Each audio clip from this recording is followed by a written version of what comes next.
नमस्कार दोस्तों, हमारे ब्लॉग वीडियो में आप लोगों का बहुत बहुत स्वागत है। आइए आपको दिखाते हैं। मुन्ना राजा हमारा ब्रश कर रहा है सुबह सुबह से। किस नए ब्रश जो आए हैं और उसको चल चल चल चल कोलगेट नहीं खाना है। घिस कोल अभी ब्रश घिसेंगे, फिर मुंह धोएंगे, फिर नाश्ता। ठीक है, ओके। हाँ चलो चलो चलो फटाक से करो। देखना इतना नाटक करता है भाई ब्रश करने में ये कि बहुत ज़्यादा। अभी मोजा पहना है और मेरा मोजा भीग जाएगा, ये ध्यान नहीं रहता।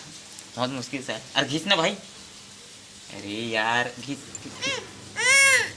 बहुत मुश्किल से घिसेगा भाई। अच्छे से घिसना, ऊपर ऊपर ऊपर वाला। अरे खाना नहीं है, आधा कोलगेट अंदर।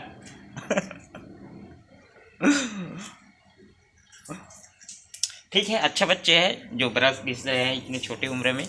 हम लोग तो इतने छोटे उम्र में ब्रश जिब भी क्या होता है जानते नहीं थे भाई। तो इसको देखिए ब्रश कर रहे हैं, अभी मुंह धोएंगे, उसके बाद अच्छे बच्चे की तरह नाश्ता करेंगे। बताइए, ठीक है।